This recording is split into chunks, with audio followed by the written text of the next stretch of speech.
Diqqat! O'zbekistonda yana bir yomon xabar tarqaldi. Afsuski, Shahram G'iyosov oilasida og'ir judolik. Assalomu alaykum, hurmatli tomoshabin. Kanalimizda yangi bo'lsangiz, kanalimizga obuna bo'lib, video ostiga bir dona like tugmachasini bosib qo'yishni unutmang. Like bosgan insonni Xudoyim doim qo'llab-quvvatlasin. Diqqat qiling. O'zbek shou-biznes olamining hamda O'zbekistonning faxriga aylanib ulgurgan Shahram G'iyosov haqida yomon xabar tarqaldi. Shahram G'iyosov 1993-yilning 7-iyul kuni Buxoro shahrida dunyoga kelgan. U 2003-yili Buxoro shahridagi bolalar va o'smirlar sport maktabining boks bo'limiga qabul qilingan. Aniqroq qilib aytganda, 10 yoshidan beri boks bilan muntazam ravishda shug'ullanib kelgan. Ilk murabbiyi Olim Muhammedov.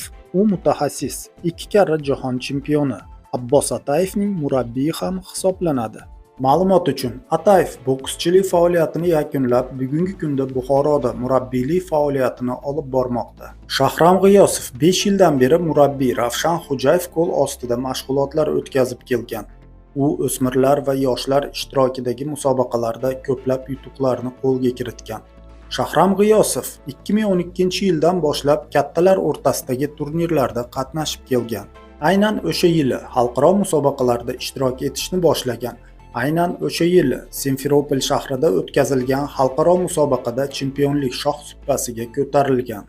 Eng muhimi, u ushbu xalqaro turnirining eng yaxshi bokschisi deb topilgan. Shahram G'iyosov 2020-yilning 6-dekabr kuni turmush qurgan. 2023-yili esa qiz farzandli bo'lgan.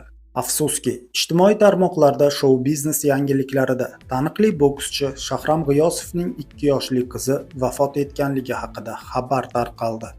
Inna lillahi va inna ilayhi rojiun.